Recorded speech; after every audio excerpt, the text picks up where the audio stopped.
దినం దేవునితో నేను. కుటుంబ వ్యవస్థలు, జీవన విలువలు అస్తవ్యస్తంగా మారుతున్న ఈ రోజుల్లో ప్రభువు దాసురాలు రెవరెండ్ డాక్టర్ జాయ్ చెరియన్ గారు దైవ దర్శనంతో ప్రభువు సన్నిధిలో కనిపెట్టి పొందిన 366 విభిన్న ధ్యానాంశములను ప్రతిదినం దేవునితో నేను అనే పుస్తక రూపంలో ప్రపంచానికి అందించారు. ఇది అనేకుల జీవితాలను ప్రభావితం చేసే ఒక విలక్షణమైన గ్రంథము. పరిశుద్ధాత్మ దేవుడు ఈ పుస్తకమును పఠించే ప్రతి ఒక్కరిని స్పృశించి శక్తితో నింపునుగాక. ఈ పుస్తకాలిప్పుడు అందరికీ అందుబాటులో ఉన్నాయి. ఈ నూతన సంవత్సరంలో దీనిని మీరు ధ్యానించండి, మీ బంధుమిత్రులకు ఆత్మీయ బహుమతిగా అందించండి. పుస్తక ప్రతుల కొరకు సంప్రదించవలసిన ఫోన్ నంబర్లు 9550504718, 9030757571.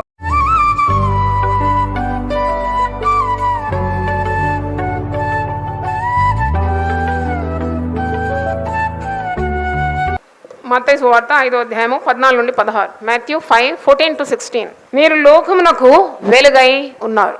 కొండ మీద నుండి పట్టణము మరుగై ఉండనేరదు. మనుషులు దీపం వెలిగించి కొంచెం క్రింద పెట్టరు, కానీ అది ఇంట నుండి వారికి అందరికి వెలిగించటకై దీప స్తంభము మీదనే పెట్టుదురు. మనుషులు మీ సత్క్రియలను చూచి పరలోకమందున మీ తండ్రిని మహిమపరచినట్లు వారి ఎదుట మీ వెలుగు ప్రకాశింపనీయుడి. వెలుగు గురించి ఉన్న ఉపమానం. ఆ వెలుగును నువ్వు ఏ విధంగా ఎత్తి పట్టాలి ఈ లోకంలో? యేసుప్రభు అంటాడు, నేను లోకమునకు వెలుగై ఉన్నాను. నేను లోకమునకు వెలుగై ఉన్నాను. నన్ను వెంబడించువాడు చీకటిలో నడువక మరి జీవపు వెలుగు కలిగి ఉంటాడు అని యోహాను సువార్త 8:12 ఉంది. ఒక చిన్న వెలుగైనా కానీ, ఒక చిరుదీపమైనా కానీ ఎంతో చీకటిని పారద్రోలుతుంది కదా. కనుక మరి ఈ వాక్యంలో ఉంది, నేను లోకమునకు వెలుగై ఉన్నాను అని యోహాను సువార్త 8:12 ఉంది. మీరు లోకమునకు వెలుగై ఉన్నారని మత్తయి సువార్త 5వ అధ్యాయంలో మనం చూస్తున్నాం. మనము లోకమునకు వెలుగై ఉన్నాం. యేసుప్రభు లోకానికి వెలుగై ఉన్నాడు. యేసుప్రభును అనుసరించే మనం కూడా లోకానికి వెలుగై ఉన్నాం. మనం లోకానికి వెలుగంటే మనలో ఏ వెలుగు లేదు, కానీ మనకు వెలుగు ఎక్కడి నుండి కలిగింది? యేసు ప్రభు నుండి మనం వెలుగు పొందుకొని ఆ వెలుగులో నడుచుకొని ఇతరులను కూడా మనం ఏం చేస్తున్నాము? వెలిగిస్తూ ఉన్నాము. చప్పట్లు కొట్టి దేవుని స్తుతించండి. మనుషులు దీపం వెలిగించి కొంచెం క్రింద పెట్టారు. ఉపమానం చెప్తున్నాడు. కొంచెం క్రింద పెట్టరు, కానీ అది ఇంట నుండి వారికి అందరికి వెలిగించటకై దీప స్తంభము మీదనే పెట్టుతారు. దీపము వెలిగించి ఏ విధంగా మంచం కింద కొంచెం కింద దాన్ని పెట్టి ఆ దీపాన్ని, ఆ వెలుగును మనం అణిచివేయలేము. అలాగే నీకు కలిగిన వెలుగును తప్పకుండా ఈ లోకానికి నీవు మరి ప్రసారం చేయాలి. నువ్వు పొందుకున్న వెలుగు ఇతరులకు ఇవ్వాలి. దాన్ని కప్పి పెట్టకూడదు. ఆ వెలుగు దీపస్తంభం మీద పెడితే ఎంత ప్రకాశమానంగా ఉంటుంది. దాన్ని ఎత్తి పట్టుకుంటే ఎంతమందికి అది వెలుగు ఇస్తుంది. అలాగే మరి ఈ లోకంలో మనం సాక్షులుగా ఉండాలి. ఒక వింత కార్యం ఏంటంటే, యేసు ప్రభువును ఎవరు అంగీకరించినా, అది ఏ కులమైన, ఏ మతమైన, ఏ మార్గంలో నుండి వారు వచ్చి ప్రభువును అంగీకరించినా, వారు ఆ సంతోషంతో నిండి వారు ఎప్పుడు కూడా వారు ఒక ఆశ కలిగి ఉంటారు. పొందుకున్న సంతోషాన్ని ఇతరులకు అందించాలి. అలాగే నీవు కూడా ఈ లోకంలో యేసుప్రభు యొక్క వెలుగును వెదజల్లాలి. యేసుప్రభు స్వభావం కలిగి ఉంటే నీకు యేసుప్రభులో ఉన్న గుణాలన్నీ నీలో ఉంటుంది. యేసుప్రభు చేసిన మంచి పనులన్నీ కూడా నువ్వు కూడా చేస్తూ ఉంటావు. అంటే మీ సత్క్రియలు మనుషులు చూచి పరలోకమందున్న మీ తండ్రిని ఏం చేయాలి? మహిమ పరచునట్లు వారి ఎదుట మీ వెలుగు ప్రకాశింపని. Let your light so shine before men that they may see your good works and glorify heavenly father. చూడండి, అలా ఉండాలి మన జీవితాలు. ఈ ఉపమానం యేసు ప్రభు బోధిస్తున్నాడు. పరిశుద్ధ గ్రంథంలో సువార్తలో చూసినప్పుడు 13వ వచనంలో మీరు లోకమునకు ఉప్పై ఉన్నారు. చూడండి, రుచి అంటే ఈ లోకానికి యేసు ప్రభు బిడ్డలు రుచిని ఇస్తున్నారు. ఇంకో దగ్గర యోహాను సువార్త 15వ అధ్యాయంలో మీరు నాయందుండి బహుగా ఫలించడం వలన నా తండ్రి మహిమపరచబడుతున్నాడు. ఒక దగ్గర రుచి, మరి ఒక దగ్గర వెలుగు, మరి ఒక దగ్గర ఫలము, ఇలాంటివన్నీ కూడా యేసు ప్రభు మరి బోధిస్తున్నాడు. అంటే ఇంకా నీ బ్రతుకు మారిపోయింది. చీకటిమయమైన నీ బ్రతుకు మారిపోయింది. 1 పేతురు 2:9 పౌలు భక్తుడు అంటాడు కదా, అంధకారము నుండి ఆశ్చర్యకరమైన వెలుగులోకి నడిపించిన వాని గుణాతిశయములను ప్రచురము చేయు నిమిత్తము రాజులైన యాజక సమూహము, పరిశుద్ధ జనము, ఏర్పరచబడిన వంశము, విలువైన దేవుని సొత్తైన ప్రజలు. హల్లెలూయా, గట్టిగా చెప్పండి హల్లెలూయా.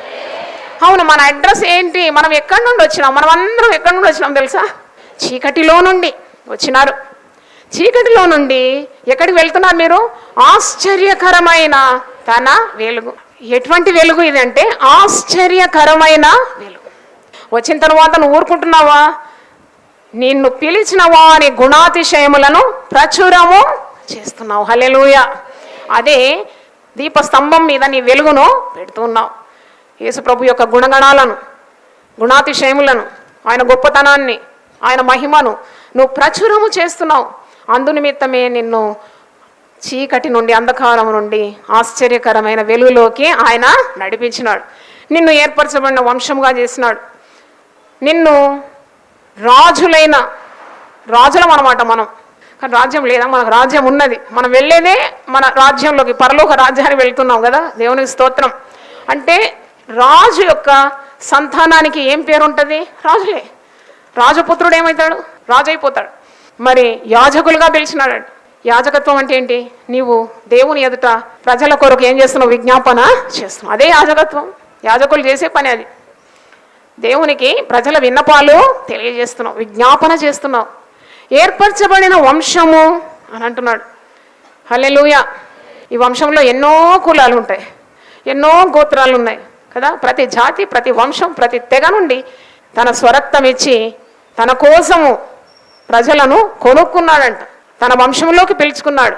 ఏర్పరచబడిన వంశం, తర్వాత దేవుని సొత్తైన ప్రజలం. హల్లెలూయా. అంటే వీఆర్ గాడ్స్ పొజిషన్. దేవుని సొత్తు. ఎవరి సొత్తు? నీవు, నేను దేవుని సొత్తు. హల్లెలూయా చెప్పండి ఒకసారి. ఆయన సొత్తు, ఆయన కొనుక్కున్నాడు. ఇంత గొప్ప వెలుగులో నిన్ను నడిపిస్తున్నాడు.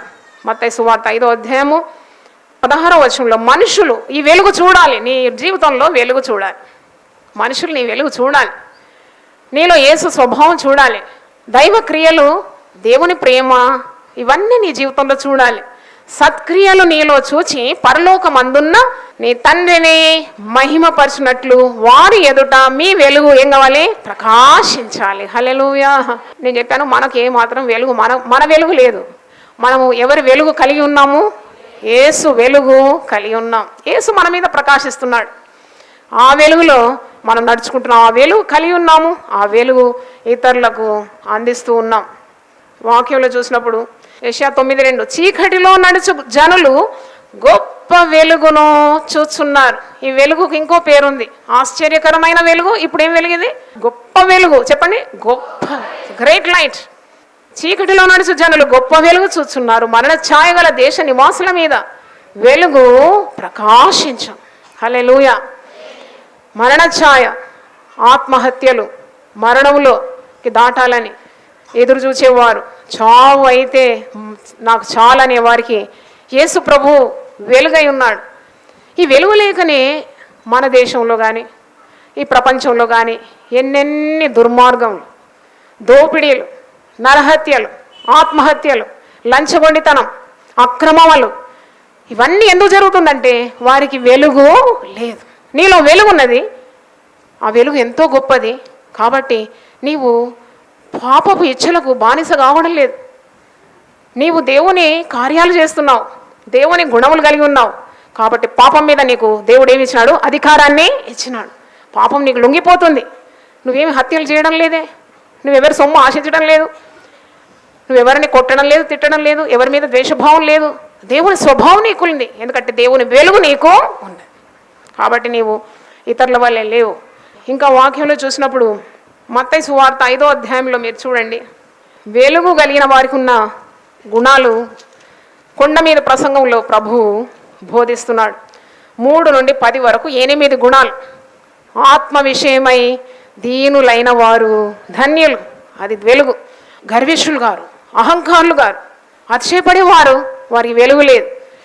యేసు వెలుగుండేవారు ఆత్మ విషయం ఎలా ఉంటారు? దీనులై ఉంటారు. దుఃఖపడు వారు ధన్యులు. మరి దైవ చిత్తానుసారమైన దుఃఖము మారు మనసునకు దారితీస్తుంది. మరి అలాంటి వారు ధన్యులు. సాత్వికులు, అది దేవుని స్వభావం, యేసు ప్రభు యొక్క లక్షణం. నేను సాత్వికుడను, దీన మనస్సు కలిగినవాడను. ఇంకా చూడండి, నీతి కొరకు ఆకలి దప్పిక. ఈ లోకంలో ఉన్న సుఖభోగముల కొరకు, స్థానమానాల కొరకు, పేరు ప్రతిష్టల కొరకు, కీర్తి ప్రతిష్టల కొరకు కాదు. దేని కొరకు? ఆకలి, నీతి కొరకు. అదొక ధన్యత. కనికరము, అది దేవుని స్వభావము. హృదయ శుద్ధి, దేవుని స్వభావం. యేసు ప్రభు పరిశుద్ధుడు, పరిశుద్ధుడు, పరిశుద్ధుడు. దేవుడు ఎలాంటి వాడు? పరిశుద్ధుడు. వాడు దేవుని బిడ్డలు కూడా హృదయ శుద్ధి గల వారు ఉండాలని, వారు దేవుని చూచెదరు అని వాగ్దానం ఉంది. సమాధానపరచువారు అంటే దేవుని స్వభావం. యేసు ప్రభుకు ఒక పేరు ఉంది కదా, సమాధానకర్తయగు దేవుడు. అవును, సమాధానం అంటే ఎవరైనా కలహిస్తున్నారంటే నువ్వు అనుకోవాలి, వీళ్ళు యేసు వెలుగు లేదు, అందుకే వారు కలహిస్తున్నారు. నువ్వు ఈ లోకానికి యేసు యొక్క స్వభావాన్ని చూపెడుతున్నావు, అంటే లోకానికి వెలుగు చూపెడుతున్నావు. అప్పుడు నీ సత్క్రియలు చూసి పరమందున్న దేవుణ్ణి మనుషులు ఏం చేస్తారు? మహిమపరుస్తారు. హల్లెలూయా. వాక్యంలో మీరు చూసినప్పుడు ఫిలిప్పీలకు రాసిన పత్రిక 2వ అధ్యాయము 14 చదువుతున్నాను. మీరు మూర్ఖమైన వక్రజనము మధ్య నిరపరాధులను, నిష్కళంకులను, అనింద్యులనైన దేవుని కుమారులగునట్లు సణుగులను, సంశయములను మాని సమస్త కార్యములను చేయుడి. అట్టి జనము మధ్యన మీరు జీవవాక్యమును చేత పట్టుకొని లోకమందు జ్యోతుల వలె కనబడుతున్నారు. హల్లెలూయా. ఎవరైతే అనేకుల నీతి మార్గాల్లో త్రిపుతారో వారు ఆకాశ మండలమందలి జ్యోతుల వలె ప్రకాశిస్తున్నారు. ఈ లోకంలో కూడా దేవుని బిడ్డలు, యేసు వెలుగు కలిగిన బిడ్డలు లోకంలో జ్యోతులే. They are shining for others. నువ్వు జ్యోతి వలె ఈ లోకంలో ప్రకాశించగలవు. ఎఫెసీయులకు రాసిన పత్రిక 5వ అధ్యాయం చూడండి. పౌలు ఎఫెసీయులకు ఏమంటున్నాడు? 7వ వచనం చూడండి. వ్యర్థమైన మాటల వల్ల ఎవడును మిమ్మల్ని మోసపరచనీయకుడి, ఇట్టి క్రియల వలన దేవుని ఉగ్రత అవిధేయులైన వారి మీదకి వచ్చు గనుక మీరు అట్టి వారితో పాలివారై ఉండకూడి. మీరు పూర్వమందు చీకటి అయి ఉంటిరి. పూర్వమందు మనం ఏమై ఉన్నాము? చీకటి. పూర్వమందు మీరు చీకటి అయి ఉంటారు, ఇప్పుడైతే ప్రభునందు వెలుగై ఉన్నారు. హల్లెలూయా. వెలుగు దగ్గరకు వస్తారు. నువ్వు చెప్తున్నావు ఇతరులకి, ప్రార్థిస్తున్నావు ఇతరుల కొరకు, వాక్యం చూపెడుతున్నావు ఇతరులకు, ఎందుకంటే నువ్వు వెలుగై ఉన్నావు, నీవు వెలుగు పొందుకున్నావు, ఇతరులను వెలిగిస్తున్నావు. ఇప్పుడు నీవు ప్రభువునందు వెలుగై ఉన్నావు. వెలుగు ఫలము సమస్త విధములైన మంచితనము, నీతి, సత్యమును వాటిలో కనబడుచున్నది. కనుక ప్రభుకి ఏది ప్రీతికరమైనదో దాన్ని పరీక్షించు, వెలుగు సంబంధుల వలె నడుచుకొనుడి. ఈరోజు ఉపమానము, మీరు లోకమునకు వెలుగై ఉన్నారు. మీ వెలుగు కొంచెం కింద పెట్టడానికి వీలు లేదు. అది ఎత్తిపట్టి దీప స్తంభం మీద ఇంటి వారందరికీ ఆ వెలుగు అనుభవం కావాలి. నీ చుట్టూన్న వారందరికీ వెలుగు అనుభవం కావాలి. కాబట్టి నువ్వు దాన్ని ఎత్తిపట్టాలి, దాన్ని కప్పి పెట్టకూడదని మనం ఉపమానం నేర్చుకుంటున్నాం. 11వ వచనం చూడండి. నిష్ఫలమైన అంధకార క్రియలలో, అంధకారం అంటే చీకటి క్రియలు. పాపం చేసేది వెలుగులో కాదు, ఎక్కడ చేస్తారు? చీకటి. పాపులు దేన్ని ప్రేమిస్తారు? చీకటి. దొంగలు దేన్ని ప్రేమిస్తారు? చీకటి. అందుకే యేసుప్రభు అన్నాడు, లోకం నిన్ను ద్వేషిస్తే నువ్వు ఆశ్చర్యపోయే అవసరము లేదు, ఎందుకంటే లోకం చీకటిని ప్రేమిస్తుంది, నువ్వు లోకానికి ఏమై ఉన్నావు? వెలుగు. హల్లెలూయా. అందుకే మీరు వెలుగు సంబంధాల వల్ల నడుచుకోవాలి. నిష్ఫలమైన అంధకార క్రియల్లో పాలివారై ఉండక వాటిని ఖండించుడి. ఏలైనగా ఇట్టి క్రియలు చేయువారు రహస్యమందు జరిగించు పనులను గురించి మాట్లాడటైనను అవమానకరమై ఉన్నది. సమస్తమును ఖండింపబడి వెలుగు చేత ప్రత్యక్షపరచబడను. ప్రత్యక్షపరిచినది ఏదో అది వెలుగే కదా. అందుచేత నిద్రించున్న నీవు మేల్కొని మృతుల్లో నుండి లెమ్ము, క్రీస్తు నీ మీద ప్రకాశించునని ఆయన చెప్పుచున్నాడు. అంటే అంధకార క్రియలను విసర్జించాలి. మనం లోకంలో వెలుగై ఉన్నాం, చీకటి క్రియలను మనం విసర్జించాలి. రహస్యముగా పాపము చేస్తే తప్పకుండా దేవుడు దాన్ని వెలుగులోకి తీసుకొస్తాడనే భయము ఉండాలి. ఎందుకంటే వెలుగు సమస్తాన్ని ఏం చేస్తుంది? బయలు పరుస్తుంది. యోహాను సువార్త 1వ అధ్యాయం చూడండి, 4వ వచనం. ఆయనలో జీవముండెను, ఆ జీవము మనుషులకు వెలుగై ఉండెను. ఆ వెలుగు చీకటిలో ప్రకాశించినది కానీ చీకటి దాన్ని గ్రహింపకుండెను. 9వ వచనం. నిజమైన వెలుగు ఉండెను, అది లోకంలోనికి వచ్చుచు ప్రతి మనుషుని వెలిగించున్నది. హల్లెలూయా. అది మర్మం ఏంటంటే నువ్వు లోకానికి ఏమై ఉన్నావు? వెలుగై. అది చప్పట్లు కొట్టి దేవుని స్తుతించాలి. హల్లెలూయా. నువ్వు లోకానికి వెలుగై ఉన్నావు, నువ్వు వెలగాలి. నువ్వు ఇతరులను ఏం చేయాలి? వెలిగించాలి. చూడండి, యోహాను సువార్త 3వ అధ్యాయంలో ఒక మాటను చూడండి, 19. వెలుగు లోకంలోనికి వచ్చెను గాని తమ క్రియలు చెడ్డమైనందున మనుషులు వెలుగును ప్రేమింపక చీకటినే ప్రేమించిరి. దుష్కార్యము చేయు ప్రతివాడు వెలుగును ద్వేషించును, తన క్రియలు దుష్క్రియలుగా కనపడకుండానట్లు వెలుగునొద్దకు రాడు. చూడండి, కొందరు మందిరానికి రారు, స్త్రీలు పరిగెత్తుకుని వస్తారు. కొందరు పురుషులకు మందిరానికి రావడానికి ఇష్టం ఉండదు. ఎందుకు రాను మీరు మందిరానికి అన్నప్పుడు, ఏమో దేవుని వాక్యం అనే వెలుగులో వారి చీకటి క్రియలన్నీ బట్టబయలుగా అనిపిస్తుందేమో, వారు భయపడుతున్నారు. వెలుగుకు వారు భయపడుతున్నారు. దుష్కార్యం చేయి ప్రతివాడు వెలుగును ద్వేషించును, తన క్రియలు దుష్క్రియలుగా కనబడకుండానట్లు వెలుగునొద్దకు రాడు. సత్యవర్తనుడైతే తన క్రియలు దేవుని మూలంగా చేయబడి ఉన్నవని ప్రత్యక్షపరచబడినట్లు వెలుగునొద్దకు వచ్చు.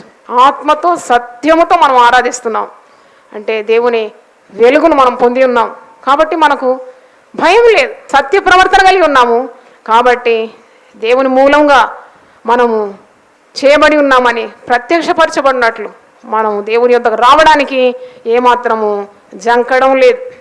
వెలుగు, రక్షణ, సామర్థ్యం, లేక తలాంతులు, లేక నీకున్న విశ్వాసం, లేక వాక్య జ్ఞానం, లేక ప్రార్థనా శక్తి, వెలుగు సంబంధి వలె నడుచుకోవాలి. వెలుగు, నువ్వు లేకుండా వెలుగై ఉన్నావు.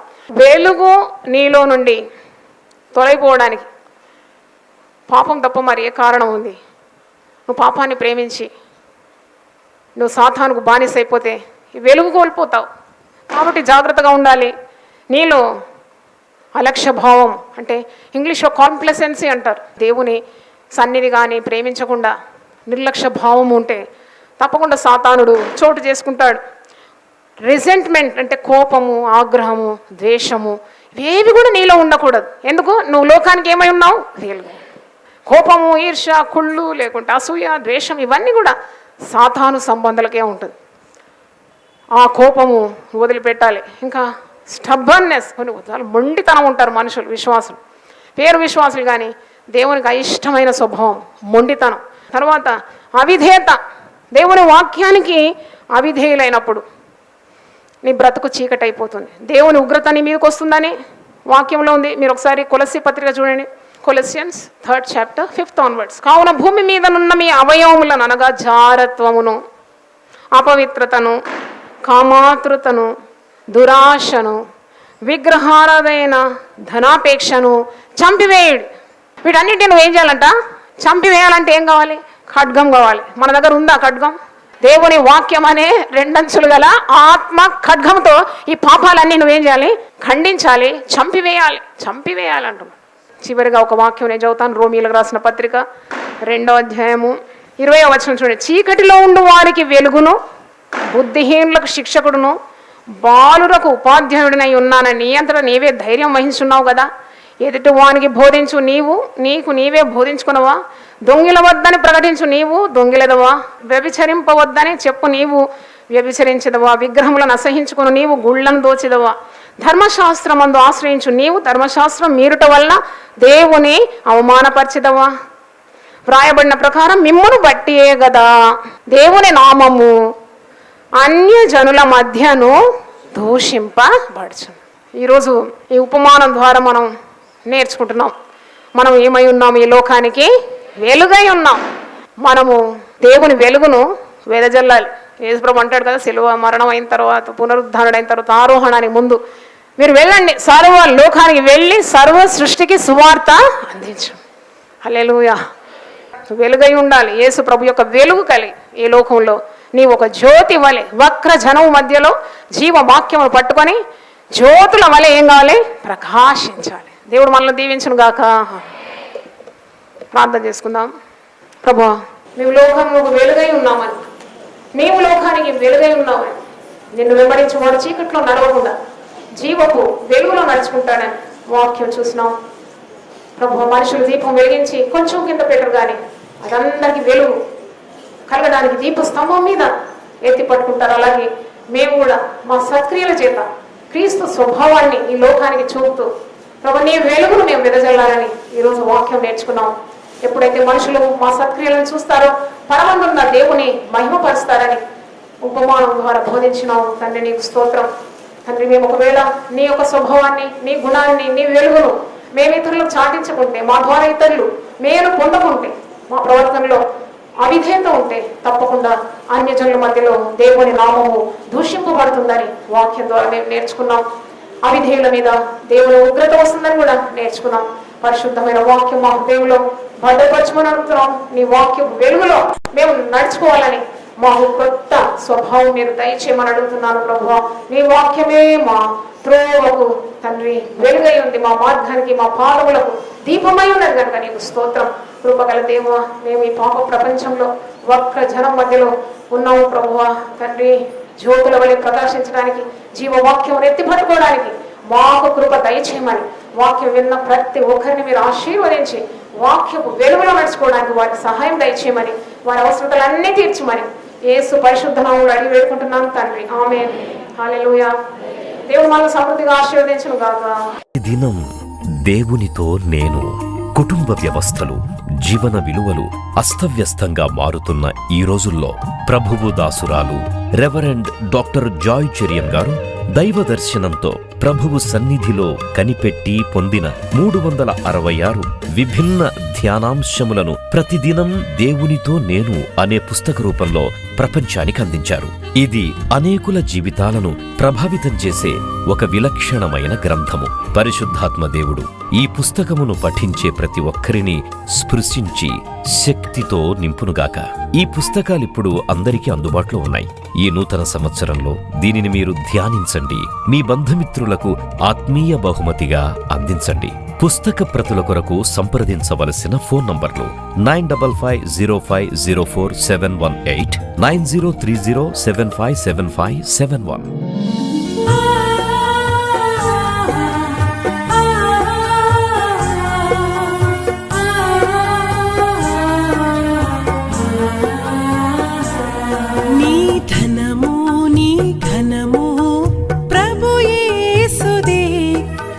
దశమా భాగమునీయ వెనుదీతువా.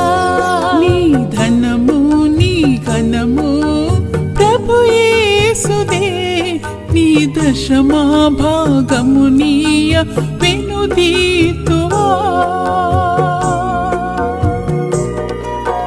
ధరలోన ధనధాన్యములనీయగా కరుణించి కాపాడి రక్షింపగా. ధరలోన ధనధాన్యములనీయగా కరుణించి కాపాడి రక్షింపగా. పరలోకనాదుండు నీకీయగా మరి యేసు కొరకీయ వెనుదీతువా. పరలోకనాదుండు నీకీయగా మరి యేసు కొరకీయ వెనుదీతువా. నీ ధనము నీ ఘనము ప్రభు యేసుదే, నీ దశమా భాగమునీయ వెనుదీతు.